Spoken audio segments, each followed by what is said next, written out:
అందరికీ నమస్కారం అండి. నేను మీ బారిస్టర్ పార్వతీశాన్ అండి. 10వ తరగతి ఉపవాచకం చదివిన ప్రతి ఒక్కరికి నేనెవరో బాగా గుర్తుండే ఉంటా. ఏంట్రా పిల్లలు, నా కోసం బాగా ఎదురు చూస్తూ ఉన్నట్టున్నారే. ఇక ఏమాత్రం ఆలస్యం చేయకుండా మొదలెడదాం. ఎపిసోడ్ 11. ఒక్కసారి ఇంటి సంగతి జ్ఞాపకం వచ్చింది. ఆహా, ఎంత తెలివి తక్కువ పని జరిగింది అనుకున్నాను. నాకు ఇంగ్లాండ్ వెళ్ళమని సలహా ఇచ్చిన వాడిని నోటి నిండా తిట్టాను. ఒక్కనే కొడుకని నా తల్లిదండ్రులు నా మీద బెంగ పెట్టుకొని ఎంత విచారిస్తారో కదా అనుకున్నాను. ఏమనుకుంటే ఏమి లాభం.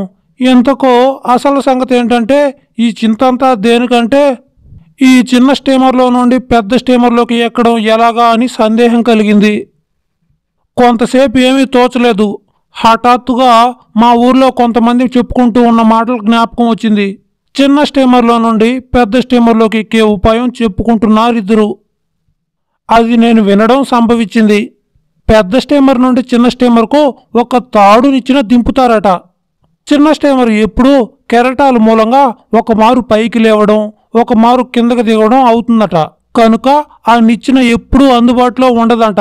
అందుకని కనుకున్న సమయం వచ్చినప్పుడు కెరటానికి పడవ పైకి లేచినప్పుడు ఒక్కసారిగా ఎగిరి ఆ తాడును పట్టుకుని పైకి ఎక్కి వెళ్ళవచ్చునట. అట్లా చేతగాని వాళ్ళను నడుముకు ఒక తాడు కట్టి పెద్ద స్టీమర్ నుంచి కొక్కెం ఉన్న గొలుసు ఒకటి కిందకి దింపి ఆ కొక్యానికి తాడు తగిలిచ్చి పైకి లాగుతారట. ఆ మనిషి నడుముకున్న తాడు ఒకవేళ తెగిపోతే నేరుగా పడవ మీదే పడవచ్చునని, తప్పితే నేరుగా సముద్రంలో పడవచ్చునని చెప్పుకున్నారు. ఒకవేళ తప్పిపోయి సముద్రంలో పడ్డా సరే వాళ్ళని వలవేసి పైకి లాగుతారట. ఇలా వాళ్ళు చెప్పుకోవగా నేను విన్నాను. ఆఖరణ వాళ్ళు మాట్లాడుకున్న మాటల వల్ల కాస్త ధైర్యం వచ్చినా, తీరా తరుణం వచ్చినప్పుడు తలుచుకుంటే అంత ధైర్యంగా లేదు. ఏమంటే ఒకవేళ స్టీమర్లో పడితే తలకాయ బద్దులు కావచ్చు, లేదా ఒక విధమైన దెబ్బలేమైనా తగలవచ్చు. అలా కాకుండా ఒకవేళ సముద్రంలో పడినట్టే పై వాళ్ళు వల వేసి వెతికి తీసుకొచ్చే లోపల కెరటాలు మనల్ని అవతలకి కొట్టివేయవచ్చు. పడిన చోటే ఉంటామని నమ్మకం ఏంటి? ఉంటే మరకు అంతవరకు ప్రాణం నిలుస్తుందో నిలవదో. ఒకవేళ నిలిస్తే లోపల పెద్ద చేప ఏదైనా వచ్చి మనల్ని పలహారం చేసేస్తే గత్యంతరం ఏంటి? ఈ మోస్తారుగా పరిపరి విధాలుగా ఆలోచన పోయింది. చిన్నప్పుడు ఈత నేర్చుకోకపోయినందుకు ఇప్పుడు విచారిస్తున్నాను. పోనీ మాట్లాడకుండా దీని మీదనే వెనక్కి తిరిగి వెళ్ళిపోదాం అనుకున్నాను. కానీ సరే, అంత తొందర ఎందుకు? కొంతసేపు ఆగితే ఏం జరుగుతుందో తెలుస్తుంది కదా, అప్పుడు వీలైతే అలా చేయొచ్చు అనుకున్నాను. ఇక ఎప్పుడు స్టీమర్ చేరతామా అని ప్రాణాలు ఉబ్బబట్టుకుని గుండె రాయి చేసుకుని ఒక్క మారు ఇంటి దగ్గర ఉన్న వాళ్ళని తలుచుకుని పొంగి వస్తున్న దుఃఖాన్ని ఆపుకుని శ్రీరామస్మరణ చేసుకుంటూ కూర్చున్నాను. స్టీమర్ బహు తొందరగా సముద్రాన్ని చీల్చుకుంటూ ముందుకు వచ్చింది. కానీ ఇంజన్ల ధ్వని, హోరుమని సముద్రము, పక్కనున్న వాళ్ళ మాటల సందడితోని నా తలనొప్పి మరింత అధికమైంది. కళ్ళు తెరిస్తే ప్రపంచం మొత్తం బొంగరంలో గిర్రున తిరిగిపోతూ ఉంది. ఎంతలోకే అదిగో స్టీమరు, ఇదిగో స్టీమర్ అన్నారు. దానిపైన దీపాలు తప్ప ఇంకేమీ కనపడలేదు. ఈ చిన్న స్టీమరు కాస్త నెమ్మదిగా వెళ్తే బాగున్ను, లేకపోతే చీకటి చాటున ఆ పెద్ద స్టీమర్ని కొట్టుకుంటుందేమో అని భయపడ్డాను. నేను అనుకున్నట్టుగానే కాస్త జోరు తగ్గించారు. నెమ్మదిగా దాని దగ్గరికి చేరాం. మా దానికంటే అది చాలా పెద్దది, కొండలాగా ఎదురుగుండా ఉంది. మా స్టీమరు బహు నెమ్మదిగా హడలిపోతున్నట్టు దగ్గరికి చేరి పెద్ద స్టీమరు సరాసరిన నిలబడింది. పైకి చూస్తే తాడు ఎత్తిన పెద్ద గోడ కట్టినట్టు పెద్ద స్టీమర్ కనబడింది. నాకు తల గిర్రున బొంగరంలా తిరిగింది. తలనొప్పితోటి అయితేనేమి, వికారంతో అయితేనేమి, భయంతో అయితేనేమి నా ఒళ్ళంతా కంపరం ఎత్తిపోతూ ఉంది. అది వరకు ఏమోలైనా కాస్త ధైర్యం ఉండే, అది కాస్త ఇప్పుడు భగ్నం అయిపోయింది. ఇక ఎవళ్ళు ఎన్ని అనుకున్నా ఏమన్నా తిరిగి ఇంటికి వెళ్ళడమే మంచిదనుకున్నాను. నవ్వే వాళ్ళకేం, వాళ్ళు నవ్వుతారు. పోయేది నా ప్రాణం కానీ వాళ్ళది కాదు కదా. ప్రాణం పోతే నవ్వే వాళ్ళెవరు ప్రాణం ఇవ్వరు కదా. ఈ వచ్చింది చూసింది చాలు. ఈ మాత్రమైనా ఇల్లు కదలడం, ఇది చూడడం జరిగింది. చెన్నాపట్నంలో ఇంకో వారం రోజులుండి అన్నీ సరదాగా చూసి పోదాము అని నిశ్చయం చేసుకున్నాను. ఇంతట్లోకే ఆ స్టీమర్ వాళ్ళు ఈ స్టీమర్ వాళ్ళు ఏదో మాట్లాడుకోవడము, కేకలు వేసుకోవడం అయిపోయిన తర్వాత పైనుండి ఒక నిచ్చెన దింపారు. నిచ్చెన చిన్నగా మా స్టీమర్లో కంటా ఉంది. నిచ్చెనకు పైన ఒక పెద్ద దీపం ఉంది. నిచ్చెన కూడా ఏదో ఒక మోస్తారు తాడు నిచ్చెన కాకుండా ఎక్కడానికి విశాలమైన మెట్లు, పక్కల పట్టుకోవడానికి చెక్క ముక్కలు, చూడ్డానికి అచ్చం మన ఇంట్లో మెట్లులాగా ఉన్నాయి. నేను ఊహించినట్టు మా స్టీమర్ కూడా ఇంచుమించు ఆకాశానికి ఎగురుతూ, పాతాళానికి దిగుతూ, కెరటాలకు ఊగుతూ లేదు. ఇదంతా చూస్తుంటే ఇదివరకు విన్నదంతా అబద్ధం అని తేలింది. ఇప్పుడు ప్రాణభయం ఏమీ లేదని ధైర్యం కలిగింది. మళ్ళీ తిరిగి ఇంటికి వెళ్ళవలసిన అవసరం లేదు కదా అనుకున్నాను. దానితోటి కాస్త ధైర్యం తెచ్చుకుని తలనొప్పి ఇంకా బాధిస్తూ ఉన్నా అందరితో పాటు నేను లేచాను. పైకెక్కడానికి లేచి నా సామాన్ దగ్గరికి వెళ్ళి తీసుకోబోయాను. అక్కడ ఒక అతను ఉండి, సార్ మీరు వెళ్ళవచ్చు, సామాను వెనక నుండి వస్తుంది అని చెప్పాడు. సామాను అంతలా విడిచిపెట్టి వెళ్తే ఏం కొంపల మునుగుతుందా అని భయపడ్డాను. మళ్ళీ ఒక మారు వాణ్ణి సామాను జాగ్రత్తగా వస్తుందా అని అంటే, వస్తుంది సార్ అన్నాడు. స్టీమర్ అంటే తక్కిన వాళ్ళంతా కూడా వాళ్ళ సామాను విడిచిపెట్టి వెళ్తూ ఉన్నారు. అందుచేత ఇంకేమీ పర్వాలేదు కదా అనుకొని చేతిలో ఉన్న దొరసాని టోపీ పట్టుకొని పక్కన వాళ్లతో పాటు నేను నిమ్మలంగా పైకెక్కాను.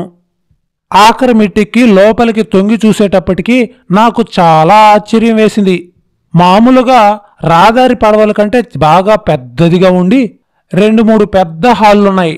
అందులో బల్లలుంటాయి కాబోలు అనుకున్నాను. తీరా చూస్తే ఇది ఒక పెద్ద మహారాజు భవనంలా ఉంది. లోపలంతా చక్కని దీపాలు, నేల మీద తివాచీలు, గొప్ప గొప్ప సోఫాలు, కుర్చీలు, బల్లలు సమస్తం ఉన్నాయి. ఇంకా మంచాలు, పరుపులు వేసి పడుకోవడానికి వేరే గదులు, స్నానాల గదులు, పాయిఖానాలు, వంట ఇల్లు, భోజనాల సావిళ్ళు అన్నీ వేర్వేరు ఉండేటట్లు ఉన్నాయి అనుకున్నాను. అయినా మరీ ఇంత పెద్ద స్టీమర్ అయినప్పటికీ ఇవన్నీ ఎలా ఉంటాయి? ఈ ఒక్క గది మటుకు పైకి రాగానే దర్జాగా కనబడ్డానికి కుర్చీలు, బల్లలు వేసి ఉంటారు అని అనుకున్నాను. నేనక్కడ నిల్చొని ఊరికే అలా ఆశ్చర్యపోతూ ఉంటే ఒక పెద్ద మనిషి వచ్చి నన్ను పలకరించాడు. నేను ఎక్కడికి వెళ్తున్నానో అడిగి తెలుసుకుని తాను నేటాను వెళ్తున్నానని, ఇదివరకు చాలాసార్లు వెళ్ళానని, దేశయాటన చాలా మంచిదని ఇంకా ఏమేమిటో మాట్లాడాడు. నాకు తలనొప్పి వల్ల అతను చెప్పేటివి ఏవీ తలకెక్కలేదు. ఆ పైన రోదస్తమానం తిండి లేకపోవడం వల్ల కడుపులో దహించుకుపోతూ ఉంది.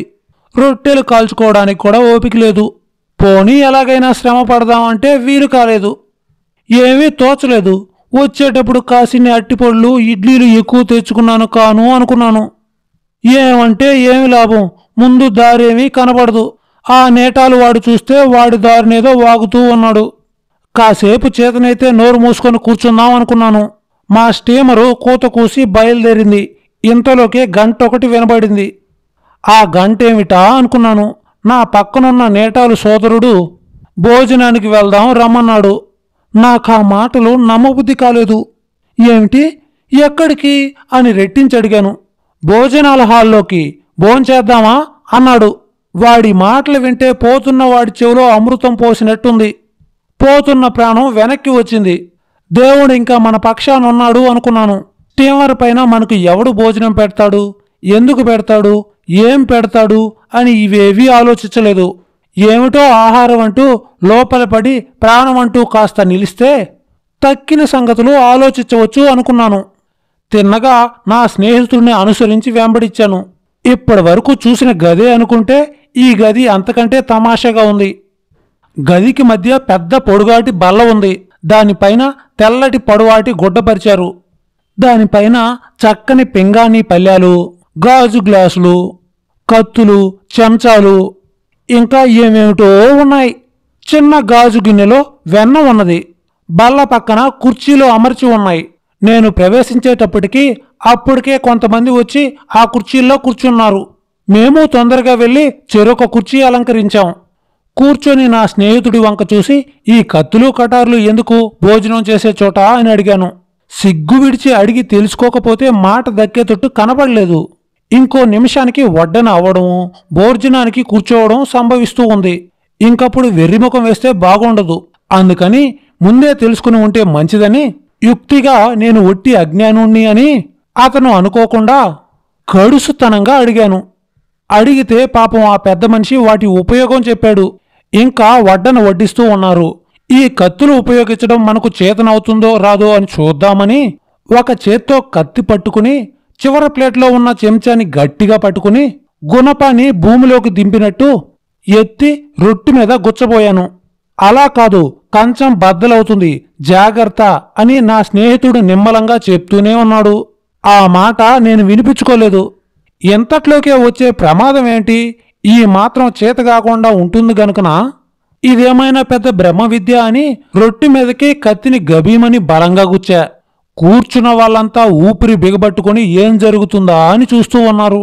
దింపేటప్పటికి తల నొప్పిగా ఉండడం వల్లనో ఏమో కాని గురి తప్పి రొట్టె చివర తగిలి దాని మీద నుండి జారిపోయి కంచం అంచుకు తగిలి దాని మీద నుండి కూడా జారిపోయి బల్లకు గుచ్చుకున్నది. ఆ 5గురి రొట్టె ముక్కలు జానడు ఎత్తున ఎగిరి బలికి తీసుకువెళ్లిన మేకపిల్ల వీలైతే తప్పించుకుని పారిపోయినట్టు నా పక్కనున్న 4 కంచాల మీదుగా దాటి 5వ కంచం పక్కన దాక్కుంది. నా కంచం కూడా నా బోటి వాళ్ళను అనేక మందిని చూసి ఉండాలి. అయినా కంగారు పడి వచ్చి నా ఒళ్ళో పడ్డది. ఇంతవరకు ప్రమాదం ఏమీ కలగలేదని సంతోషించాను. కంచం కింద పడి 2 చెక్కలయ్యేది. దాని ఖరీదు ఏ అనో 2 బేడాలో అయినా వాళ్ళు వచ్చి ఏ రూపాయో 2 రూపాయలో తెమ్మంటే చచ్చినట్టు ఇచ్చుకోవాల్సిందే కదా. అది కాస్త కలిసి వచ్చింది అని అనుకున్నాను. అలాంటిదేమీ లేకుండా తప్పిపోయింది. ఇవాళ లేచిన వేళ మంచిదే అయ్యింది అని అనుకున్నాను. నా పక్కనున్న వాళ్ళంతా నవ్వడం మొదలెట్టారు. ఎందుకు వస్తుంది ఈ అస్తమానం నవ్వు? అయిన దానికి కాని దానికిను ప్రమాదో ధీమతో నవ్వి అన్నారు. ఎవరికైనా వస్తుంది పొరపాటు. ఏమిటి దానికిప్పుడు? ఒళ్ళో పళ్ళెం తీసి మళ్లీ బల్లపైన పెట్టాను. అసలు ఒక పక్క దహించుకుపోతూ ఉన్న ఆకలికి తోడు వాళ్ళు నవ్వుతూ ఉంటేనే నాకు అస్తమానం కోపం వచ్చేసింది. ఇప్పుడు ఊరుకుంటే మళ్ళా పరాభవం ఉంటుంది అని చేతిలో ఒక రొట్టె ముక్క తీసుకుని, దేవుడిచ్చిన చేతులుండగా ఈ కత్తులు కటారులు ఎందుకు? మనకిష్టం వచ్చినట్టు తింటే వాళ్ళేమైనా కొడతారా తిడతారా అని నా స్వతంత్రం తెలియపరచడానికి ఆ రొట్టె ముక్క పక్కనే ఉన్న వెన్నలో అద్దుకొని కొరుక్కు తినడం మొదలెట్టాను. నా పక్కనన్న అతను వద్దు అని సలహా ఇస్తూనే ఉన్నాడు. కానీ నేను లక్ష్య పెట్టలేదు. అది వరకు దాకా నవ్వుతూ నా కేసు చూస్తూ ఉన్న వాళ్ళంతా కూడాను వాళ్ళకేదో నేను మహాపకారం చేసినట్టు నా కేసి గుర్రుమని చూస్తూ ఉన్నారు. చూస్తే నాకేమైనా భయమా? నేను అంతకంటే కోపంగా వాళ్ళ కేసు చూసి నా పని నేను కానిచ్చాను. 2 ముక్కలు పూర్తిగా నోట్లో పెట్టుకున్నాను. అవి ఇంకా పూర్తిగా గొంతులోకి దిగాయో లేదో. 3వసారి మళ్లీ ముక్క నోట్లో పెట్టుకుందామని చెయ్యి పైకెత్తాను.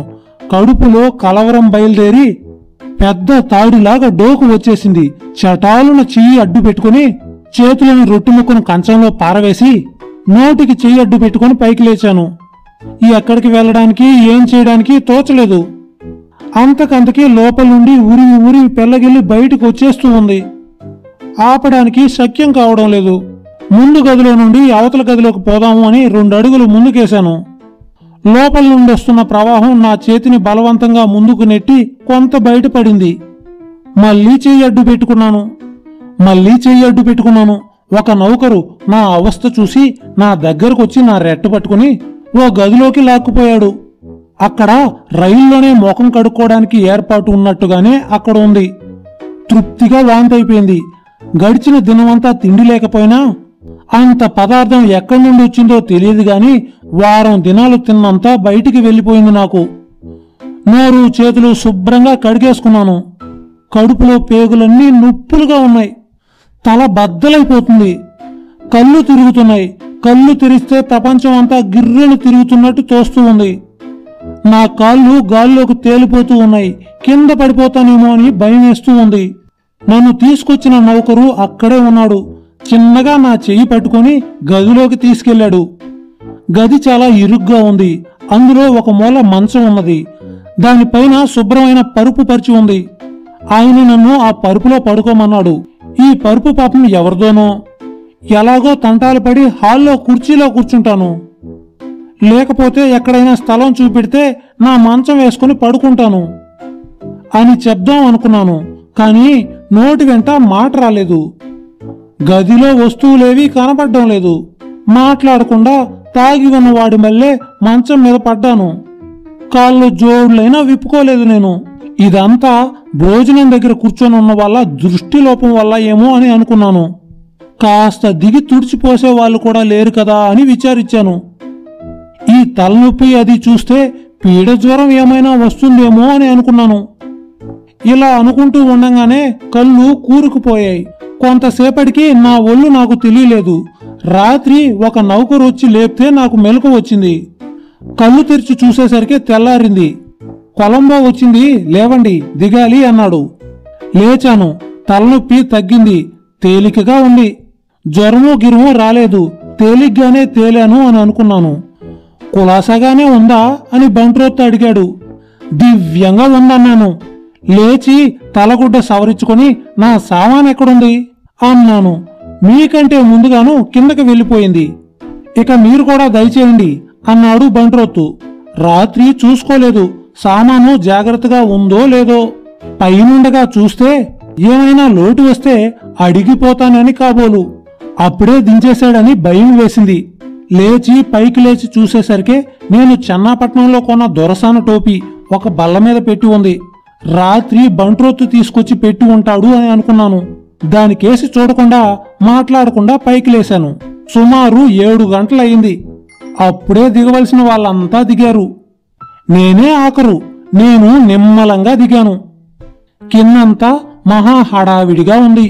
ఇటు వెళ్లేవాళ్ళు అటు వెళ్లేవాళ్ళు, స్టీమర్ మీద నుండి దిగే వాళ్ళ కోసం వచ్చిన వాళ్ళు, ఊరికే వేడుక చూడ్డానికి వచ్చిన వాళ్ళు, కూలి వాళ్ళు.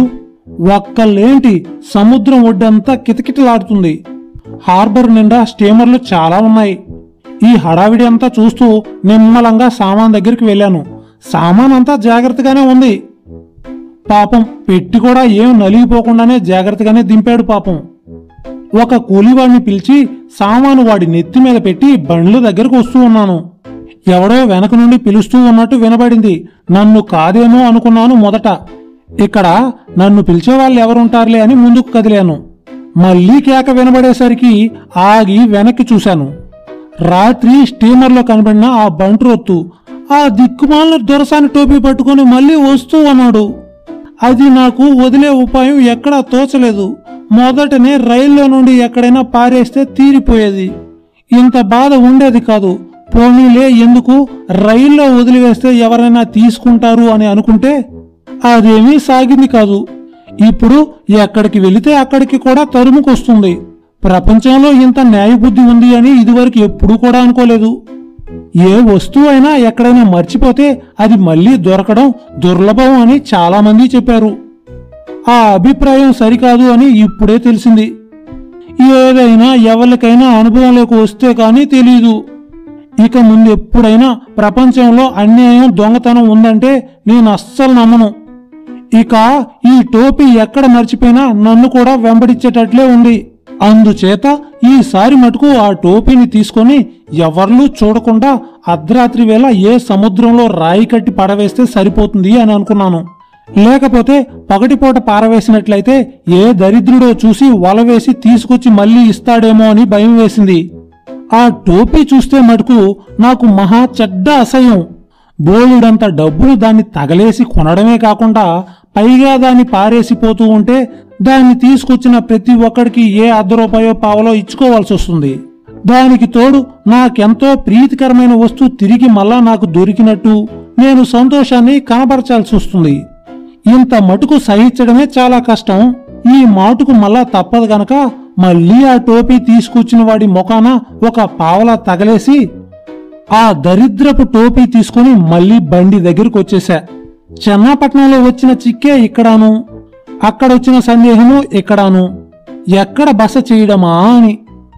ఇక్కడ ఈ దరిద్రులకు తెలుగు రాదు. చెన్నాపట్నంలో కొంత అనుభవం అయింది గనక ఇక్కడ ఇంగ్లీషు తెలిసినట్టుగా ఒక ఆయన ముఖం కనబడితే ఆయన్ని కాస్త పిలిచి సంగతి అడిగితే ఇక్కడ కూడా చెన్నాపట్నం లాగానే సత్రం ఉందని, ఇక్కడ కూడా దుడ్డు తీసుకొని అన్నం పెడతారు అని తెలుసుకుని నా రథాన్ని అక్కడికి తోలమని సారథితో చెప్పాను. గదులు చాలా విశాలంగా ఉన్నాయి. స్నానానికి దానికి సౌకర్యవంతంగా ఉంది. జనసమర్థం అట్టే లేదు. బాగుందని సంతోషించి ఒక గది తీసుకుని సామాన్ అందులో పెట్టిచ్చేసి బండికి సెలవిచ్చాను. చెన్నాపట్నంలో వాడికి మళ్ళీ వీడు దెబ్బలాడలేదు పాపం. కొంచెం మర్యాదస్తుడిలాగానే ఉన్నాడు. అయితే వీడు సాహేబు, అందుకనే అయ్యుంటుంది. నేను సావకాశంగా నా గదికి వెళ్లి నా పెట్టి తీసుకుని పొల్లపొడి వగైరా తీసుకుని దంతదావకనాదం కానిచ్చి స్నానం చేసి కాసేపు కూర్చునేసరికి 10 గంటలైంది. భోజనం చేశాను. చెన్నాపట్నంలోనే నవ్విన వాళ్ళు ఇక్కడ ఇంకా నవ్వుతారేమో అని పట్టుబట్టలు కట్టుకోవడం మానేశాను. భోజనం చేసే అంతసేపు మనసుకు చాలా కష్టంగానే ఉంది. ఇక ముందు సంగతి ఏమిటో ఏం చేయాలో తోచలేదు. లండన్కు ఏ స్టీమర్ వెళ్తుందో, ఎప్పుడు వెళ్తుందో, ఎక్కడ టికెట్లు ఇస్తారో ఏమీ తెలీదు. ఎవరినైనా అడగదామంటే ఇక్కడ ఎవరూ తెలిసిన వాళ్ళు కాదాయే. ఒకవేళ నిన్న వచ్చిన స్టీమరే మళ్లీ లండన్ వరకు వెళ్తుందేమో అని అడిగి తెలుసుకున్నాను కాదు. ఇక ఇక్కడ ఇలా కూర్చుంటే పని కాదు అని నా సూటు వేసుకుని తలగుడ్డ చుట్టుకుని వీధిలోకి బయలుదేరాను. ఒక దారి తెన్నో తెలీదు. ఎవరినైనా అడగడానికి వాళ్ళ భాష తెలీదు. ఏమైనా సరే అని దైవం మీద భారం వేసి ముక్కు సూటిగా బయలుదేరాను. కొంత దూరం వెళ్లేసరికి పెద్ద మనిషి చక్కగా క్షవరం చేసిన తలకాయ మీద టోపీ పెట్టుకుని 3 గీతలో 4 గీతలో కనబడేటట్టు గంధం పెట్టుకుని ఎదురుగుండా వస్తూ ఉన్నాడు. బహుశా ఈయనకి ఇంగ్లీషు వచ్చినట్టుగా ఉంది అనుకున్నాను. ఆయన్ని ఆపి మీకు ఇంగ్లీషు వచ్చా అని ఆయన్ని అడిగాను. వచ్చు అన్నాడు. అయితే మీది ఏ ఊరు అని అడిగాను. కుంభకోణం అన్నాడు. కుంభకోణం అనేటప్పటికీ మటుకు కొంచెం భయం వేసింది. మనం అడిగిన దానికి సరిగ్గా జవాబు చెప్తాడో చెప్పడో అని. అయినా కుంభకోణం వాళ్ళంతా కూడా మోసం చేస్తారు గనకనా? కాదు కదా. మనల్ని మోసం చేస్తే మటుకు ఇతనికి ఏమొస్తుందని అని అనుకుని, అయ్యా మీరు నాకు ఒక సహాయం చేసి పెట్టాలి అని అడిగాను. నేను అడిగిన దానికి ఆ పెద్ద మనిషి అపార్థం చేసుకుని నా వైపు చూసి నేనేం చేయగలను, ఒట్టి బీదవాణ్ణి అని వెళ్ళిపోబోతూ ఉన్నాడు. ఆయన్ని మళ్లీ ఆపి నాకు ఆయన వల్ల ఎలాంటి ధన సహాయం అవసరం లేదు అని ఆయనకి అభయం ఇచ్చి, ఒక విషయం మిమ్మల్ని అడిగి తెలుసుకోవాలి అని ఉంది నాకు అని ఆయన్ని అడిగాను. ఏమిటి అన్నాడతను. నేను చెప్పబోయే విషయం ఎవ్వరి దగ్గర చెప్పద్దు అని ఆయనతో అన్నాను. ఆయనందుకు సరే అన్నాడు.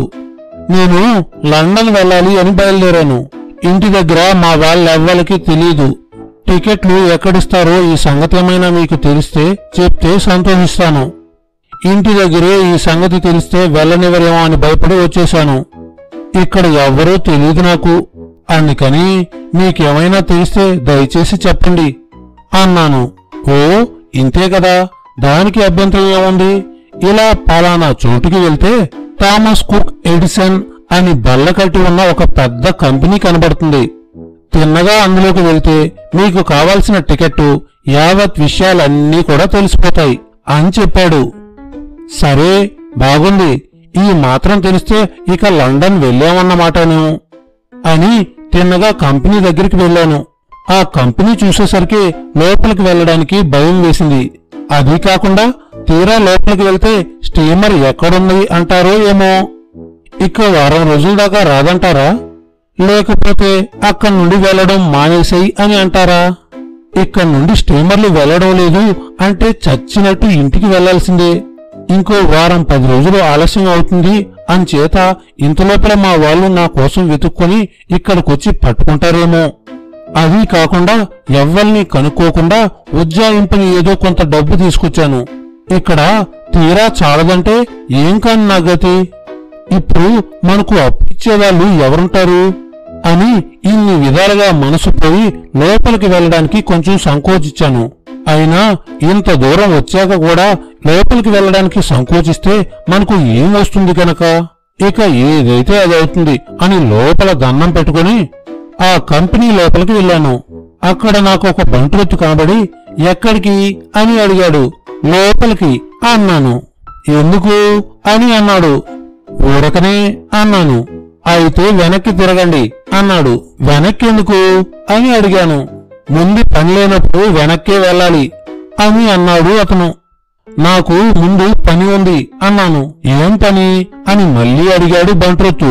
ఏమైతే మటుకు నీతోటి చెప్పాలా అని అన్నాను నేను. చెప్పాలి అన్నాడు. ఎందుకు అని ప్రశ్నించాను. అనేటప్పటికీ వాడికి కోపం వచ్చి ఒక్క మాటు కల్లెర్ర చేసి నిన్ను లోపలికి వెళ్ళనివ్వడానికి అని చెప్పి చాలా గట్టిగా అన్నాడు. నువ్వు వెళ్ళనిచ్చేదేంటి అని అన్నాను. నేను వెళ్ళనిస్తే మీరు లోపలికి వెళ్ళేది అని తిరిగి గట్టిగా అన్నాడు. నేను వెళ్తాను అని గట్టిగా చెప్పాను. ఏది వెళ్ళు చూద్దాము అన్నాడు. నాకిష్టమైనప్పుడు నేను వెళ్తాను, నీ ఆజ్ఞ ఏంటి అన్నాను నేను. ఒక్క నిమిషం వాడు నాతో మాట్లాడలేక ఊరుకున్నాడు. నేనేదో ఆలోచిస్తున్న వాడిలాగా గోడలకేసి గోడ మెట్లుకేసి నా జోబులో చేతులు పెట్టుకుంటూ చూస్తూ ఉన్నాను. కాని లోపల మటుకు భయంగానే ఉంది. తీరా సాహసిచ్చి ముందుకు అడుగు వేస్తే వాడు రెక్క పట్టుకుని వెనక్కి లాక్కెళ్తాడేమో. తీరా ఇంగ్లాండ్ వెళ్లేటప్పుడు పరాభవం జరగడం బాగుండదు కదా. సరే అయినా ఏం చేస్తాడో అని ఒక్క అడుగు ముందుకు వేశాను. వెనక నుండి తుపాకీ పేల్చినట్టు అదు అన్నాడు. వెనక్కి తిరిగి వాడి వంక చూసి ఏ అలా ఉలిక్కి పడ్డావు అన్నాను. ఇక వాడు కోపానికి పోయి తిన్నగా నా దగ్గరికి వచ్చి నా భుజం మీద చెయ్యి వేసి ఇక నీ పెంకి వేషాలన్నీ కట్టిపెట్టి మర్యాదగా బయటికి వెళ్ళు అన్నాడు. వాడు భుజం మీద చెయ్యి వేసేసరికి నాకు కోపం వచ్చింది. భుజం మీద చెయ్యి తీసివేసేసి నువ్వు బంట్రోతువి అన్న సంగతి మర్చిపోయినట్టున్నావు. ఇందాకటి నుండి పోనివ్వమని మర్యాదగా ఊరుకున్నాను.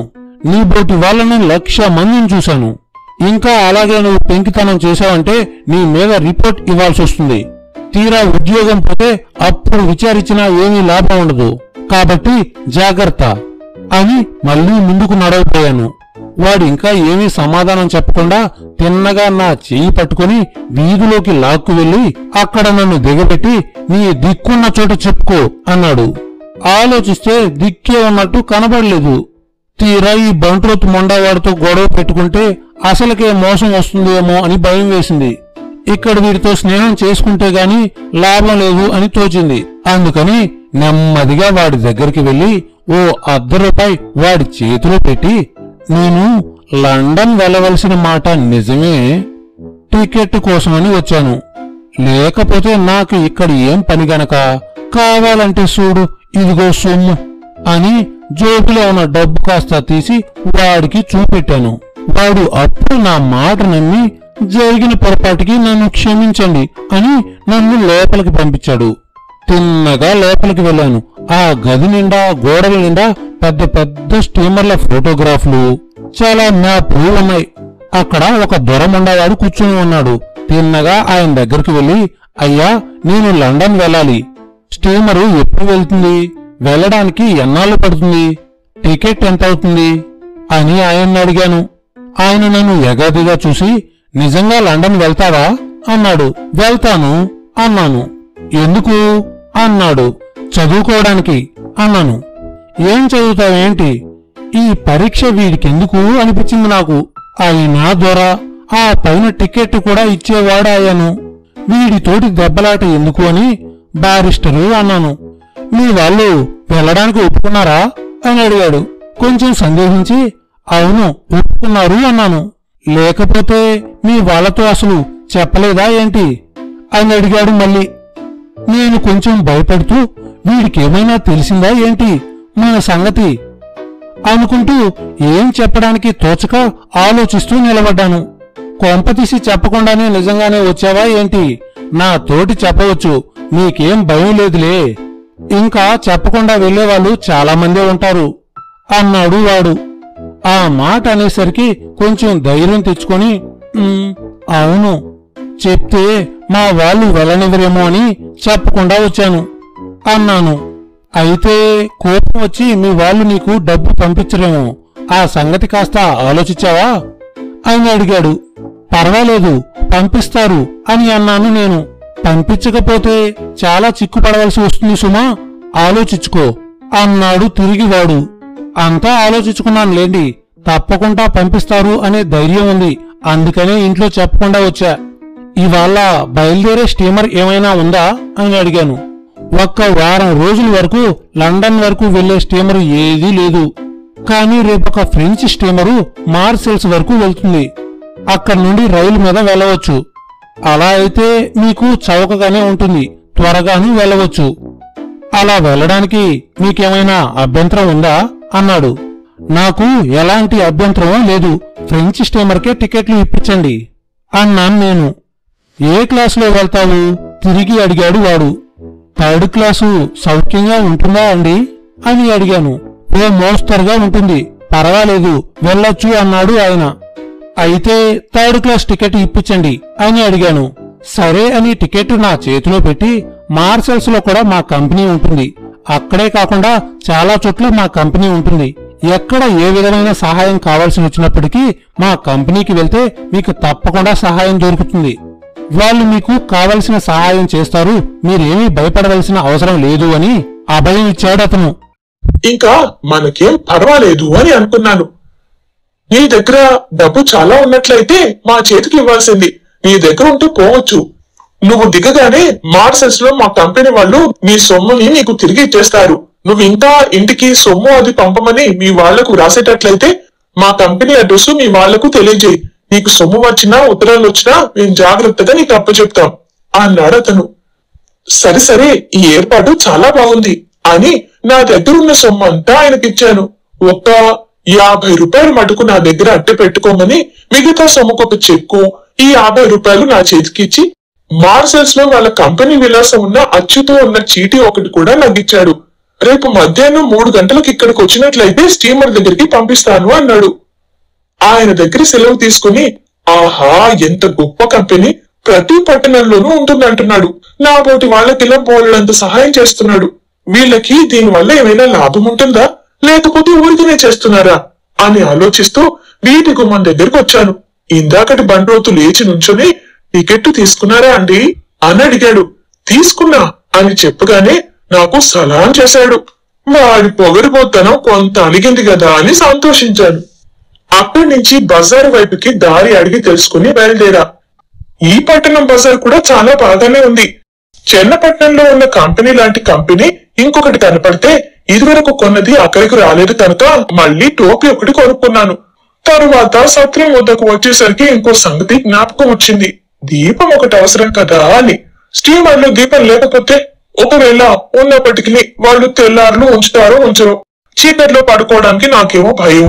నిన్న రాత్రి స్టీమర్ లో దీపాలు ఎక్కేటప్పటికున్నాయి గాని నాకు తలనొప్పి వికారంతో ఒళ్ళు తెలియకుండా పడుకుని తెల్లవారేదాకా మెలకువ రాకపోవడం వల్ల రాత్రి తెల్లవారులు ఉన్నవో లేవో జ్ఞాపకం లేదు.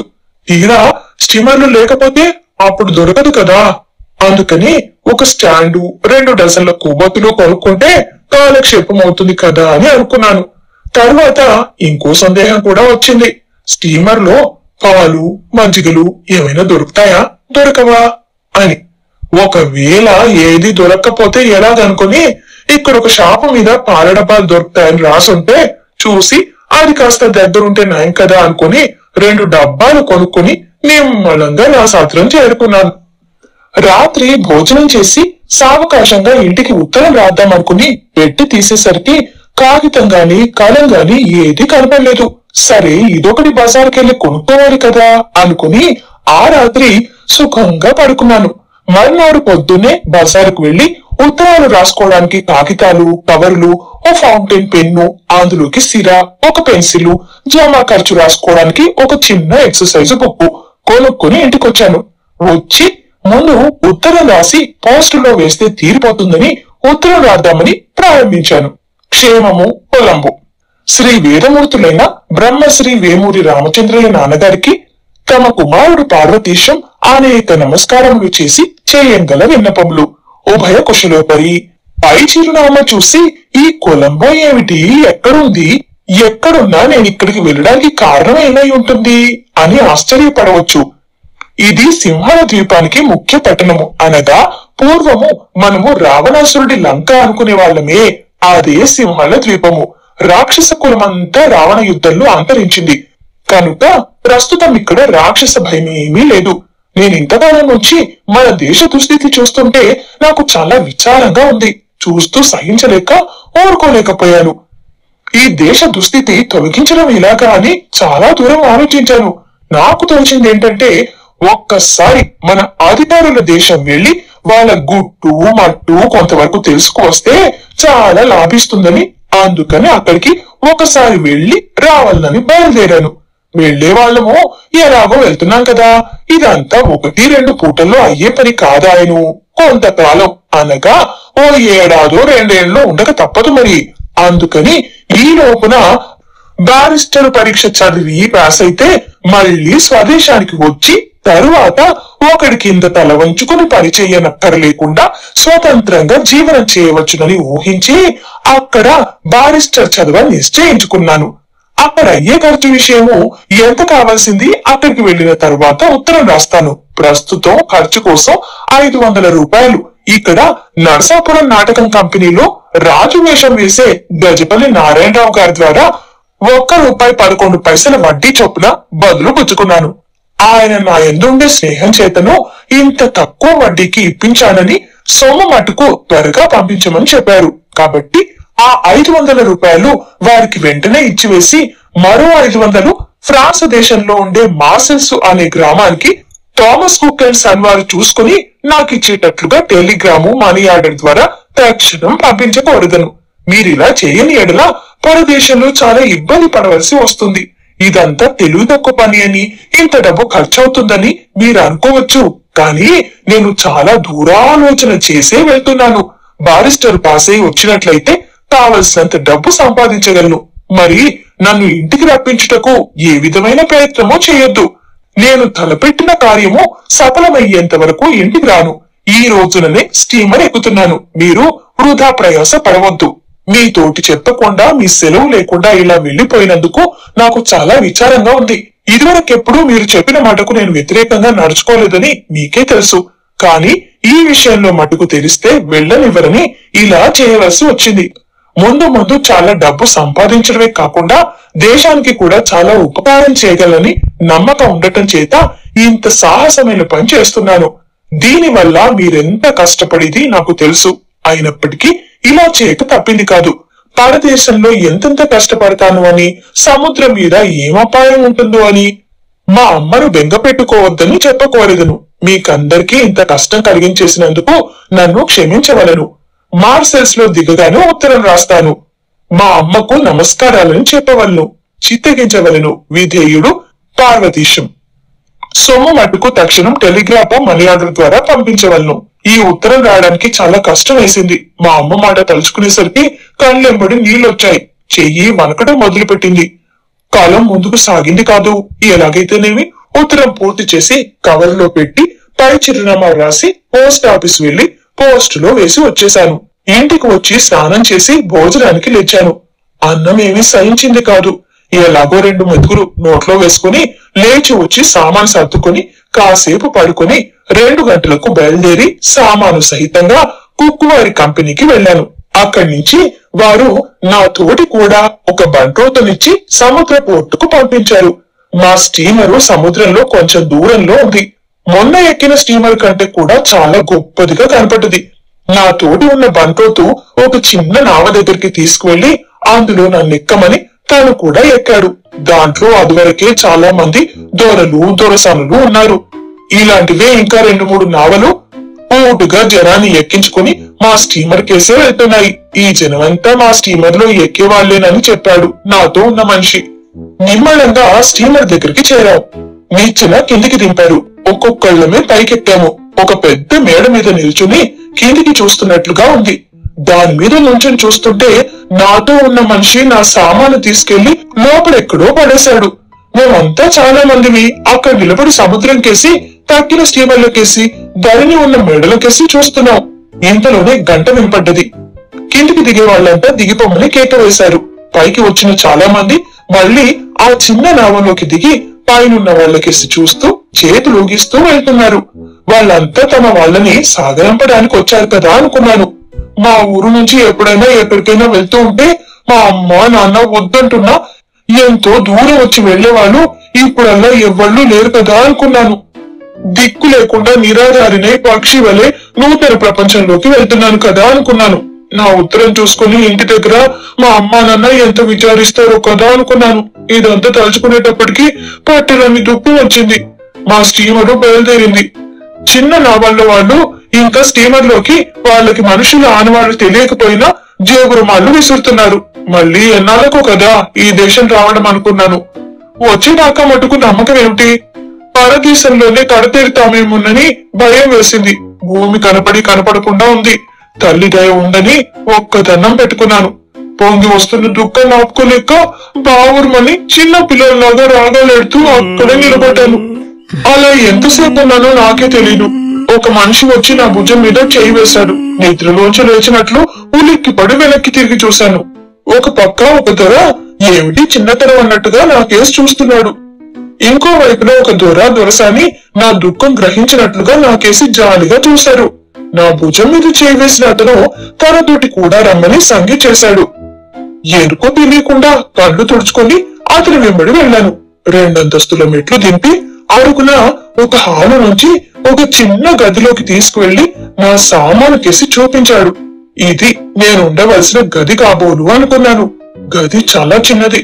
అందులో ఒక పక్కన ఒక దాని మీద 2-3 పొడుగాటి బల్లలున్నాయి. వాటిపైన పరుపులు పరిచి ఉన్నాయి. ఒక పక్క గోడకి ఒక పింగాని బూరెల ముక్కుడు, అందులోకి కుళాయి ఉన్నాయి. పక్కనే ఒక సబ్బు పెట్టె ఉంది. ఇంకో పక్క 2 తువ్వాళ్లు ఉన్నాయి.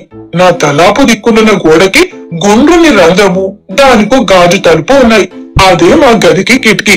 అందులో నుంచి సముద్రం చక్కగా కనపడుతుంది. పై బల్లల మీదకి ఎక్కడానికి ఒక చిన్న నిచ్చెన ఉంది.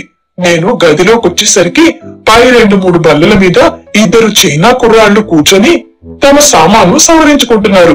నేను నా పెట్టె అది మంచం కిందికి తోసివేసి సముద్రం కేసి చూస్తూ కూర్చున్నాను.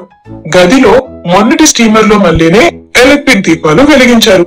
నాకు తొడుక్కున్న సూటు బిగుగా ఉండటం మూలాన విప్పేస్తే బాగుంటుంది అనిపించింది. నిమ్మలంగా విడిచి ఇంటి దగ్గర నుంచి తెచ్చిన మల్లు పంచే పెట్టెలో నుంచి తీసి కట్టుకుని షర్టుతో పాటే కూర్చున్నాను. పై కుర్రాళ్ళిద్దరూ తెల్లబోయి నాకేసి చూస్తున్నారు. ఎవడు చూస్తే నాకే. ఇంకా రాత్రి భోజనం సంగతి ఏమిటా అనుకున్నాను. భోజనం స్టీమర్ వాళ్ళు పెడతారో, ఎలాంటి భోజనం పెడతారో, ఎంత పుచ్చుకుంటారో కంపెనీ వాళ్ళను అడగటం మర్చిపోయాను. మొన్న రాత్రి స్టీమర్ వాళ్ళు నా దగ్గరేమీ డబ్బు పుచ్చుకోలేదు. నన్ను వాళ్ళు అడగటమే మర్చిపోయారు. లేకపోతే పాపం ఏమీ తినలేదని విడిచిపెట్టారు. ఏ సంగతి దిగి రావడం హడావిడిలో అడగడము మర్చిపోయాను. ఇంతకు ఇంటి దగ్గర నుంచి తెచ్చుకున్న గోధుమ పిండి, మరపొయ్యి వగైరా ఉన్నాయి కదా. రొట్టెలు చేసుకున్నామని పెట్టె తీసి సామాను ఒక్కొక్కటే బయట పెడుతున్నాను. ఇంతలోకి 1 గంట వినపడ్డది. పైనున్న కుర్రాళ్ళిద్దరూ కిందికి దిగి నన్ను కూడా రమ్మన్నారేమోనని వాళ్ళ సంజ్ఞల ద్వారా నేను గ్రహించాను. వాళ్ళు మాట్లాడిన భాష ఏమిటో నాకు అర్థం కాలేదు. ఎక్కడికో చూద్దామని వాళ్ళ తోటి వెళ్లాను. మా గది ముందున్న హాలులో బల్ల మీద తెల్లని గుడ్డ పరిచి మామూలు పింగాణి పళ్ళాలు, కత్తులు, కరారులు అన్నీ అమర్చున్నాయి. అది చూసేసరికి కొంత ధైర్యం వచ్చింది. సరే, మనకు స్వహస్తపాకం తప్పిపోయింది కదా అనుకుని పైకి తీసిన సామాగ్రి పెట్టెలో పెట్టి నేను పంక్తి భోజనానికి తయారయ్యాను. మొత్తం 30-40 మంది దొరలున్నారు. 10-15 దొరసానులున్నారు. అంతా కులాసాగా మాట్లాడుకోవడం ఆరంభించారు. వాళ్ళు ఏ భాష మాట్లాడుతున్నది నాకు తెలియలేదు. ఫ్రెంచ్ స్టీమర్ అన్నారు గనుక ఫ్రెంచ్ ఏమో అనుకున్నాను. అంతా నన్ను నా వేషము చూసి లోపలేమనుకున్నారో గాని వాళ్ళ భాషలో నన్నేదో అడిగారు. నేను ఇంగ్లీష్ లో సమాధానం చెప్పాను. వాళ్ళ భాష నాకు తెలియదని వాళ్ళంతా వెర్రి మొహాలు వేసుకుని నాకేసి చూశారు. పోనీ తెలుగును చెబుతామా అనుకున్నాను. అయినా వీళ్ల మొహం ఇంగ్లీషే తెలియని వాళ్లకు తెలుగేమి తెలుస్తుంది అనుకున్నాను. ఇక లాభం లేదనుకుని వాళ్ళ ధోరణిన వాళ్ళు కబుర్లు చెప్పుకుంటున్నారు. నా మట్టుకు కొంచెం భయం వేసింది. స్టీమర్ లో ఇంగ్లీష్ వచ్చిన వాళ్ళు లేనట్టున్నారు. మనతోటి మాట్లాడే వాళ్ళైనా ఎవళ్ళు ఉండరు కాబోలు. కాలం ఎలా గడుస్తుందా అనుకున్నాను. ఇంకో క్షణానికల్లా వడ్డన ఆరంభమైంది. ఈ వడ్డన పద్ధతి తమాషాగానే ఉంది. ఒక మనిషి ప్రతి వాళ్ళ దగ్గరికి తీసుకురావడము, ఎవళ్లకు కావలసినంత వాళ్ళు తీసుకుని వాళ్ళ కంచాల్లో పెట్టుకోవడం. తెచ్చిన పదార్థం దాని ఆకారము వల్ల, వాసన వల్ల బ్రాహ్మణులు ముట్టుకోదగ్గది కాదు అనుకున్నాను. మన దేశంలో మాంసం తినే వాళ్ళైనా కూరల్ని వండుకొని అన్నంలో వేసుకుని తింటారు అనుకున్నాను. వీళ్ళు అన్నం లేకుండా ఒట్టి మాంసమే తింటున్నారు. ఆ గిన్నె తీసుకుని నా దగ్గరకు వచ్చాడు.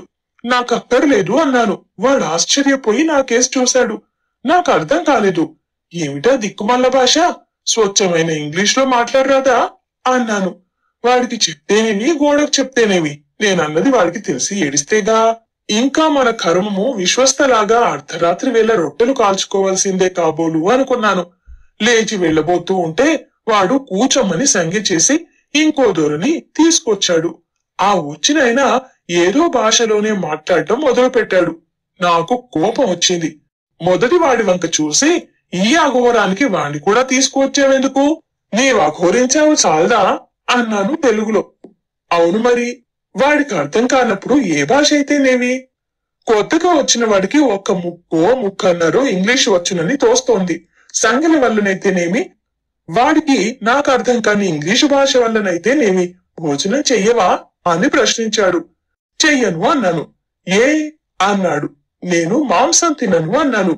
అనేటప్పటికీ నా అవస్థ వాడు గ్రహించుకొని కూర్చొమ్మని సంజ్ఞ చేసి వడ్డన మనిషిని తీసుకువెళ్లి చక్కగా కళ్ళు రొట్టెలు 2 మరి కాస్త వెన్నె కాసి ఉడకేసిన బంగాళదుంపలు పంపించాడు.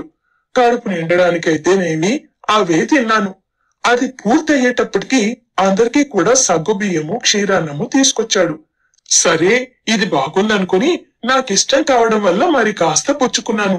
రోజు ఇలాగే ఉంటే చాలు అనుకున్నాను. నలుగురితో పాటు లేచి నా గదిలోకి వచ్చాను.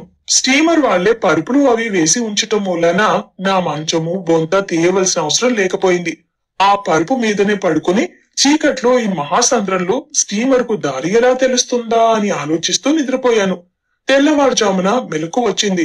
లఘుశంకకు వెళ్లవలసిన అనుమానంగా ఉంది. ఎక్కడికి వెళ్ళడానికి తోచలేదు. ఎవళ్ళని అడుగుదామన్నా ఎవళ్ళు కనపడరు. నా గదిలో కుర్రాలను లేపి అడుగుదామా అంటే నా భాష వాళ్లకు తెలీదు. ఏం చేయడానికి తోచలేదు. అలాగే బలవంతాన బిగపట్టుకొని ఎప్పుడు తెల్లవారుతుందా అని కనిపెట్టు కూర్చున్నాను. నిద్రపోదామంటే నిద్ర పట్టదు. నిమిషం ఒక యుగంలా ఉంది. ఎలాగైతేనేమి తెల్లవారింది. లేచి హాల్లోకి వచ్చాను. అక్కడున్న ఒకరొకరి దగ్గరికి వెళ్లి దొడ్డి ఎక్కడుంది అని ఇంగ్లీష్ లో అడిగాను. వాడికి అర్థం కాలేదు నా భాష. వాడి భాషలోనూ ఎలా చెప్పాలో నాకు తెలీదు. ఇలా 4-5గురిని అడిగి చూశాను. ఎవళ్ళు నన్ను గ్రహించుకోలేకపోయారు. నా బాధ చెప్పశక్యం కాకుండా ఉంది. ఇంకో క్షణం ఉంటే పొట్ట బద్దలవుతుందేమోనని భయం వేసింది. పోనీ సంగి చేద్దామా అంటే ఎలాగ సంగి చేయడం? సంగి చేయడానికి మట్టుకు వాళ్లకు ఏం సంగి చేస్తే తెలుస్తుంది? అక్కడికి మన దేశాచారాన్ని బట్టి 1 వేలు చూపించాను. ఎవళ్లకు తెలియలేదు. 2 వేళ్లు చూపించాను. దానికి సమాధానం రాలేదు. వాళ్ళ దేశంలో 3 వేళ్లు చూపిస్తారేమోననుకొని 3 వేళ్లు చూపించాను. అది అర్థం చేసుకోలేదు. ఒళ్ళు మండి 5 వేళ్లు చూపించాను. అది లాభించలేదు. ఆఖరికి ఏం సంగతి చేశానో ఎలా వాళ్లకు తెలియపరిచానో నా అవస్థ నాకే తెలీదు. పర్యవసనం మాత్రం ఒకడు తీసుకెళ్లి తొట్టి చూపించాడు. పక్క గది తలుపు తీసి అది స్నానాల గదని కూడా చెప్పాడు. నేను అడగకుండాను స్నానం మాట దేవుడు ఎరుగని ముందు తొందరగా దొడ్లోకి పరిగెత్తి బాధ తీర్చుకుని మళ్ళీ నా గదిలోకి వచ్చి స్నానాల గదిలోకి వెళ్లి స్నానం చేశాను. స్నానం చేసి వచ్చేసరికి భోజనాలకి అన్ని సిద్ధంగా అమర్చి పెట్టారు. అందరికీ కోడిగుడ్లు చేపలు వడ్డించారు. నాకు మాత్రం ఏదో జావా రొట్టె వెన్న ఇచ్చారు. ప్రతిరోజు ఇదే పద్ధతి. పొద్దున్నే లేవడం, కాలకృత్యాలు తీర్చుకోవడం, కాసేపు అటు ఇటు తిరగడం, మధ్యాహ్నం భోజనం, కాసేపు నిద్రపోవడం, టీ పుచ్చుకోవడం, ఎప్పుడు సాయంత్రం అవుతుందా అని కనిపెట్టు కూర్చోవడం, భోజనం చేయడం, పడుకోవడం. ఇది కార్యక్రమం. 4 దినాలు ఇలా గడిచాయి. ఓడ అస్తమానం ఊగిసలాడటం వల్లనో భోజనం తిన్నగా లేకపోవడం వల్లనో నాకెప్పుడు వికారంగాను తలనొప్పిగాను ఉండేది. అన్నహితవు బొత్తిగా తప్పిపోయింది. అన్నహితం అంటే రొట్టెహితమని అర్థం. కొలంబోలో బయలుదేరిన తరువాత ఇంకా అన్నం కనబడలేదు. ఇక ఇలా 4 రోజులు గడిచాయి. 5వ రోజు ఉదయం అహర్నిశలు పరిగెడుతున్న స్టీమర్ ఆగిపోయింది. ఎందుచేతనా అని కిటికీలో నుంచి తొంగి చూసేసరికి ఊరు కనిపించింది. నాకు భోజనం సప్లై చేస్తున్న మనిషి వచ్చి స్టీమర్ సాయంత్రం దాకా ఆగుతుందని ఊళ్ళోకి వెళ్లి చూసి రావచ్చునని చెప్పాడు. వాడు చెప్పడం అంటే చెప్పాడు కాని తీరా ఊళ్ళోకి వెళ్లిన తరువాత హఠాత్తుగా స్టీమర్ బయలుదేరి వెళ్లిపోతేనో. అయినా ఈ 4 రోజుల నుంచి నీటి మీద ప్రయాణం చేసిన మీదట భూమి కనపడగానే ఏదో ప్రాణం లేచొచ్చినట్టు అనిపించింది. నా గదిలో ఉన్న చైనా కుర్ర వాళ్ళిద్దరూ దుస్తులు వేసుకుంటూ నన్ను కూడా రమ్మని సైగ చేశారు. నాకు వెళ్ళవలనని సరదా పుట్టింది. నేను సూటు వేసుకుని కొలంబోలో కొన్న టోపీ పెట్టుకుని దొరగారిలాగా బయలుదేరాను. ఊరంతా ఎక్కడుందో తెలియదు గాని సముద్రపు తొడ్డునే ఓ పెద్ద షాపు, ఓ హోటల్ ఉన్నాయి. దూరాన నల్లని శరీరం, ముద్ద పెదవులు, కోతి మొహాలు, గొర్రెబొచ్చుల్లాగా పొట్టిగా ఉంగరాలు తిరిగిన బిరుసు వెంట్రుకలు కలిగి మొల చుట్టూ పొడుగాటి ఆకులు కట్టుకుని చేతుల్లో బల్లాలు పుచ్చుకు తిరుగుతున్న ఒకళ్ళిద్దరు మనుషులు కనపడ్డారు. వాళ్ళని చూసి పూర్వం చదివిన భూగోళ శాస్త్రం స్మృతికి తెచ్చుకొని ఇది ఆఫ్రికా దేశమే ఉంటుందని ఊహించాను. కాసేపు అక్కడే అటు ఇటు తిరిగి అక్కడున్న హోటల్లో భోజనం చేసి మధ్యాహ్నం 3 గంటలు అయ్యేసరికి మళ్ళీ స్టీమర్ దగ్గరకు వచ్చాను. సాయంత్రం 6 గంటలకు బయలుదేరింది. నా పేరు స్టీమర్ మీదున్న వాళ్ళెవ్వరూ నోట పట్టలేకపోయారు. నేను కొలంబోలో ఎక్కాను కనుక నన్ను కొలంబో గారు అని పిలవడం మొదలు పెట్టారు. నాతోటి మాట్లాడే వాళ్ళెవరూ లేకపోవడం వల్ల, మామూలుగా వాళ్ళు తినే తిండి తినకపోవడం వల్ల, వాళ్ళు తాగే కళ్ళు నేను తాగకపోవడం వల్ల నాకు లోపల ఎలాగో ఉండేది. తక్కిన వాళ్ళందరికీ కూడా నా అవస్థ చూసి జాలి వేసిందని తోస్తోంది. ఎవళ్ళో ఒకళ్ళు అస్తమానం నా దగ్గర కూర్చోవడం, నాతోటి ఏదో మాట్లాడాలని ప్రయత్నించడం మొదలు పెట్టారు. ఈసారి బయలుదేరిన తర్వాత నాకు వికారం, తలనొప్పి ఎక్కువైంది. భోజనం దగ్గరికి వెళ్ళడానికి కూడా ఓపిక లేకపోయింది. నా గదిలోకి ఏ పాలో జావో తీసుకొచ్చి నాకు పెట్టడం మొదలెట్టారు. నా అవస్థ చూసి నా తోటి వాళ్ళు పడవలో ఉన్న ఒక డాక్టర్ని పిలిపించారు. డాక్టర్ వెళ్ళిపోయిన తర్వాత నాకు భోజనం పెట్టే దొరని పిలిచి, ఏంటి ఈ గోలంతా అని అడిగాను. వాడు ఓడ సూయస్ దగ్గరికి వచ్చిందని, ఇక్కడ డాక్టర్ వచ్చి చెక్ చేయడం సర్వసాధారణమని, ఆరోగ్యం సరిగ్గా లేని వాళ్ళని ఇక్కడే దింపేస్తారని నాతో చెప్పాడు. సూయజ్ అంటే సూయజ్ కెనలేనా అని అడిగాను. ఇంకో 15 గంటకి సూయజ్ కెనల్కి ప్రవేశిస్తా, కావాల్సింటే పైకి వెళ్లి చూడవచ్చును అని చెప్పాడు. నా గదిలో ఉన్న కుర్రాడి సహాయంతో పైకి వచ్చాను. కొలంబో నుంచి బయలుదేరిన తర్వాత ఇదే మొదటిసారి టాప్ మీదకి రావడం. చల్లటి సముద్రపు గాలి తగిలేటప్పటికీ ప్రాణం లేచొచ్చినట్టయింది. దీపాలు పెట్టేంత వరకు సూయజ్ కెనల్ చూస్తూ అక్కడే కూర్చున్నా. చిన్నప్పుడు సూయజ్ కెనల్ అంటే ఏంటో అనుకునేవాణ్ణి. ఇది మామూలు పడవ కాలం లాగానే ఉంది, కాకపోతే ఇది కాస్త వెడల్పు, లోతు ఎక్కువ అంతే. ఒడ్డున మన వైపుకు మళ్ళనే ఈత చెట్లు అవి ఉన్నాయి. వాటిని ఖర్జూరపు చెట్లు అని చెప్పారు. ఒంటెలు చాలా కనబడ్డాయి. చూడ్డానికంతా చాలా చక్కగా ఉంది. దీపాలు పెట్టగానే మళ్ళీ వచ్చి నా గదిలో పడుకున్నాను. తెల్లరేటప్పటికీ 4 స్టార్ వచ్చారు అన్నారు. నా గదిలోని కుర్రవాళ్ళంతా కూడా డ్రెస్సులు వేసుకుంటూ కనబడ్డారు. నిన్ను కూడా అలా ఊరు చూసి వద్దాం రమ్మని బలవంత పెట్టారు. సరే, ఇక్కడ కూర్చొని మనం చేసేదేముంది, ఎలాగో అలా ఓపిక చేసుకుని అలా ఊరు చూసి వద్దామని బయలుదేరాను. ఆ ఊరు అది చాలా పెద్దదే. చక్కని షాపులు అవి చాలానే ఉన్నాయి. కానీ అక్కడి సంగతులు అవి చూస్తే దుర్మార్గం ఎక్కువగా ఉన్నట్టు తోస్తూ ఉంది. అక్కడ ట్రామ్ కార్లు అవి ఎక్కువగానే ఉన్నాయి. కానీ అక్కడ విశేషం ఏంటంటే వాటంతట అవి ట్రామ్ కార్లు నడవలేవు. వాటిని గుర్రాలు లాగుతాయి. అది చూసి నాకు చాలా ఆశ్చర్యం వేసింది. ప్రతిదీ నాకు వింతగా కనబడింది. బజారు వెంబడి తిరుగుతూ ఉండగా ఒక చోట నాకు థామస్ హుడ్సన్ వారి కంపెనీ కనబడింది. అది చూసేటప్పటికీ స్నేహితుడిని చూసినంత ఆనందంగా ఉంది నాకు. దర్జాగా లోపలికి నడుచుకుంటూ వెళ్ళాను. అక్కడ గుమస్తా నన్ను చూసి ఏం కావాలి అని అడిగాడు. ఏమీ అక్కర్లేదు అని నేను చెప్పాను. మరైతే ఎందుకు వచ్చావు అని అడిగాడు. నేను మీ ప్యాసింజర్ని అని చెప్పాను. అయితే ఏంటట? ఏమీ లేదు, ఇక్కడ మీ కంపెనీ ఎలా ఉంటుందో ఏంటో అని చూసి వెళ్దామని వచ్చాను. నా మాట వినగానే వాడు ఊరుకున్నాడు. నేనొక మాట అటూ ఇటూ చూసి మళ్ళీ వీధిలోకి నడుచుకుంటూ వచ్చాను.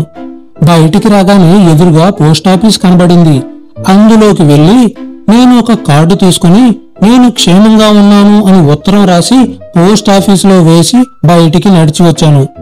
అక్కడ ఒక షాప్లో చక్కటి ఉన్నితో తయారు చేసిన 2 జానలు వెడల్పు కలిగిన చక్కటి మెడపట్టీలు 2 కనబడ్డాయి. వెళ్లేది చలిదేశం కదా, వీటిలో ఒకటి కొనుక్కుంటే చెవులకు చుట్టుకున్నా మెడకు చుట్టుకున్నా వెచ్చగా ఉంటుంది అని, చూడ్డానికి కూడా చాలా చక్కగా ఉన్నాయి. అందుకని ఒకటి కొనుక్కుని బయటకొచ్చాను. అక్కడొక కాఫీ హోటల్ కనబడితే కాసింత పలహారం చేసి నిమ్మలంగా వెళ్లి నా స్టీమర్ చేరుకున్నాను. సాయంత్రం 7 గంటలకి స్టీమరు బయలుదేరింది. ఆ రాత్రంతా కులాసాగానే ఉంది. కాని పొద్దుట్నుంచి మొదలైంది నా అవస్థ. అది వికారము కాదు, అలా అని వాంతులు కాదు. లోపల నుండి డోకు వస్తూ ఉన్నట్టే ఉంటుంది కాని అది రాకపోవడం. కొలంబో నుండి బయలుదేరిన తర్వాత ఇంత బాధ ఎప్పుడూ పడలేదు. అప్పటి నుండి కులాసాగా తిరుగుతూ ఉన్న నా గదిలో కుర్రాళ్ళు కూడా పడకలు వేశారు. నేను మూసిన కన్ను తెరవలేదు. తిండి లేదు సరికదా, పచ్చి మంచినీళ్లు కూడా ముట్టలేదు. అలా ఎన్నాళ్ళు పడుకున్నానో కూడా తెలియలేదు. కాస్త గాలైనా రాకుండా గది కిటికీలని మేకులు వేసి బిగిచ్చారు. ఏమిటలా చేస్తున్నారు అని అడిగితే తుఫానుగా ఉంది, కిటికీలు తీసి ఉంటే లోనికి నీళ్ళొస్తాయని చెప్పారు. ఇలా సుమారు వారం రోజులు రాత్రి పగుళ్ళు కూడా తెలియకుండా బాధపడ్డాను. ఏం పాలుపోక గడియారం చూస్తూ ఉంటేనైనా కాస్త కాలక్షేపం అవుతుంది అని అస్తమానం గడియారం కేసి చూస్తూ ఉండడానికి గడియారం నా తల కింద పెట్టుకుని అస్తమానం లేచి చూసుకుంటూ ఉండేవాణ్ణి. మొదటి రోజుల్లో బాగానే ఉండేది. మంచి గడియారమే అని సంతోషించాను. కాని పోను పోను పగులంతా బాగానే ఉండి రాత్రి దానికి ఏమొచ్చేదో కాని తెల్లవారేసరికి 1/2 గంట తక్కువ తిరిగేది. ఇలా వాతకప్పు కూడా కనపడ్డానికి పెద్ద కారణం ఏమీ కనిపించలేదు. పోనీ ఒక్కరోజైతే అనుకోవచ్చు. అనుదినము ఇలా వెనకంజ వేయడం చూసి నాకు ఒళ్ళు మండుకొచ్చింది. ఆయన 2.5 కోట్ల బిళ్ళలు నా దగ్గర తీసుకుని ఇలాంటి గడియారం నాకిచ్చాడేమో అని అనుకున్నాను. దొరలు కూడా వీలైనప్పుడు మోసం చేయడానికి వెనుదీయరు అని తెలిసిపోయింది. ఈ వెధవ గడియారం కూడా తీసుకెళ్లడం ఎందుకు అనుకున్నాను. చూసి పారేయడానికి ప్రాణం ఒప్పుకోలేదు. సరే ఏదో పోని, అరగంట ఇంచుమించుగా తిరుగుతుంది కదా, అసలే లేని బావ కంటే గుడ్డి బావైనా మేలు కదా అని పారేయడం మానవేసి పెట్టిలో పెట్టాను. తర్వాత ఒకనాడు తెల్లవారేసరికి ఈ సముద్రపు హడావిడి తగ్గింది. ఒక దొర నా దగ్గరకు వచ్చి ఇవాళే దిగిపోవడం, 1 గంటకో 2 గంటలకో దరి చేరిపోతాం, బెంగ పెట్టుకోకు అని చెప్పాడు. భూమి కనబడుతూ ఉంది. లేచి కాస్త పలారం చేసి పైకి వెళ్లి చూడమని ఎంతో ఆప్యాయంగా చెప్పాడు. 4-5 రోజులు తిండి లేకపోవడం మూలన చిక్కి శల్యమైపోయాను. ఒంట్లో చాలా నీరసంగా ఉంది. లేచి నిలబడితే కాళ్ళు దర్దర్లాడుతున్నాయి. అలాగే లేచి దంతదావనం చేసుకుని చొక్కా తొడుక్కుంటూ ఉంటే ఆ దొర నా గదిలోకి పలహారం పంపించాడు. కాస్తంత తిని నిమ్మలంగా పైకెక్కాను. సుమారు 8 గంటలవుతుంది. ఆకాశం నిర్మలంగా ఉంది. సముద్రం ఎంతో చక్కగా ఉంది. సూర్యుడు అప్పుడే ఉదయించినట్టున్నాడు. పైన కిరణాలప్పుడే తరంగాలపైన నాట్యమాడుతూ రత్నాల్ని తలపిస్తూ ఉన్నాయి. దూరాన ఆకాశాన మబ్బులు విడిపోతూ దగ్గరలో ఉన్న పర్వతాలు నదులన్నీ కనబడుతూ ఉన్నాయి. అన్నిటికంటే స్పష్టంగా ఒక పర్వతం మీద, దేవాలయ శిఖరం మీద సువర్ణ విగ్రహం ఒకటి సూర్యకాంతిలో దేదీప్యమానంగా కనబడింది. అంతకంతకు దరి చేరుతూ ఉన్నాం. అక్కడ హార్బర్ లో ఎన్ని వందల స్టీమర్లున్నాయో లెక్కే లేదు. ప్రపంచంలో ఉన్న స్టీమర్లన్నీ ఒక్కసారి ఇక్కడికి వచ్చాయేమో అని అనిపించింది. ఇదంతా చూస్తే లోపల ఒక విధమైన భయం కలిగింది. నా మనసులో లేదు. ఏదో ఆలోచిస్తూ ముందు మన గతి ఏమవుతుందా అని తెలుసుకోవడానికి ఆలోచిస్తూ అలా స్టీమర్ పై నిలబడ్డాను. సుమారు 11 గంటలు అయ్యేసరికి మార్సల్స్ చేరాం. ప్లాట్ఫామ్ మీదకి రైలు వచ్చినట్టుగా స్టీమరు సముద్రంలో కట్టిన ప్లాట్ఫామ్ దగ్గరికి చేరింది. ప్లాట్ఫామ్ నిండా జనం కిటకిటలాడుతూ ఉన్నారు. స్టీమర్ మీద ఉన్న వాళ్ళు కింద వాళ్ళకి, కింద ఉన్న వాళ్ళు స్టీమర్ మీద ఉన్న వాళ్ళకి చేతులూపడము, జోగు రుమాళ్ళు విసరడము, ముద్దులు గిరాటు వేయడము. వీళ్ల తాలూకు బంధువులంతా వీళ్ళని చూడడానికి వచ్చారు కదా అని అనుకున్నాను. స్నేహితులు గాని బంధువులు గాని లేనివాణ్ణి నేనొక్కనే. నరసాపురం నుండి ఎప్పుడు నేను ఇంటికి ఉత్తరం రాసినా మా అమ్మ నా రాక కోసం వీధి గుమ్మంలో ఎదురు చూస్తూ ఉండేది. మా నాన్న ఏదో పని ఉన్నట్టు ఊరు బయటకు నాకు ఎదురుగుండా వచ్చేవాడు. ఇవాళ ఇక్కడ ఎవరూ లేకపోయేసరికి ఎంతో దుఃఖం వచ్చింది. కొత్త ప్రపంచంలోకి వెళ్తున్నాను కదా, అనుభవం లేనివాణ్ణి, కుర్రవాణ్ణి, వెనక ఎలాంటి ఆసరా లేకుండా ఈ దేశంలో ఎలా నిగ్రహించుకోగలనా అని భయం వేసింది. ఒక్కొక్కళ్ళే కిందకి దిగి వాళ్ళ బంధువుల్ని కౌగులిచ్చుకొని ఆనంద బాష్పాలు కారుస్తూ ఉంటే నాకు కళ్ళు వెంబడి నీళ్లు వచ్చి అట్టే చూస్తూ నిలబడ్డాను. నేను ఒక్కడిని తప్ప తక్కిన వాళ్ళంతా దిగారు. ఆఖరి మనిషి వెళ్ళిపోతూ ఉండగానే ఒక దొర నా దగ్గరకొచ్చి ఇంగ్లీష్లో పలకరించాడు. నాకు ప్రాణం లేచి వచ్చింది. దొరైనా కాస్త మాట్లాడవచ్చును కదా అని అనుకున్నాను. కొలంబో నుండి వస్తున్నారా అన్నాడు దొర. అవును అన్నాను నేను. మీ సామాను ఎక్కడ ఉంది అని అడిగాడు. కింద అని చెప్పాను. ఇక్కడ మీరు ఎరుగున్న వాళ్ళు ఎవరైనా ఉన్నారా అని తిరిగి ప్రశ్నించారు. లేరు, మీరెవరు అని ప్రశ్నించాను. నేను థామస్ కుక్ కంపెనీ మనిషిని. మీకేదైనా సహాయం కావాల్సి వస్తే చేస్తాను. ఇంతకీ ఎక్కడ బస చేయదలుచుకున్నారు అని అడిగాడు. నాకు ఏమీ తెలీదు. నాకు ఈ దేశం కొత్త. మీరు రాకపోయినట్లయితే ఏం చేసేవాణ్ణో తెలీదు. మీకు శ్రమ అని అనుకోకపోతే నన్ను ఏదైనా హోటల్కి తీసుకుని వెళ్తే సంతోషిస్తాను అని అన్నాను. ఒక్క నిమిషం నన్ను యగాదిగా చూసి పెద్ద హోటల్కి తీసుకువెళ్ళనా అని అడిగాడు. ఇంగ్లాండ్కు వెళ్తున్న వాళ్ళము పెద్ద హోటల్కి వెళ్లకుండా చిన్న హోటల్కి వెళ్లడం ఏంటి కర్మ అనుకుని పెద్ద హోటల్కే తీసుకువెళ్ళమని అడిగాను. అతను మళ్ళీ నా వంక ఒకసారి చూసి పెద్ద హోటల్లో చాలా ఎక్కువ అవుతుంది అన్నాడు సంకోచిస్తూ. పైకి నేను అలా కనబడ్డా నేను చాలా డబ్బు కలవని అని వాడు అనుకోవడానికి చిరునవ్వు నవ్వుతూ మరేమీ పర్వాలేదు, భయపడకండి, తీసుకువెళ్ళండి అన్నాను నేను. ఇక ఆ తర్వాత ఏమైంది?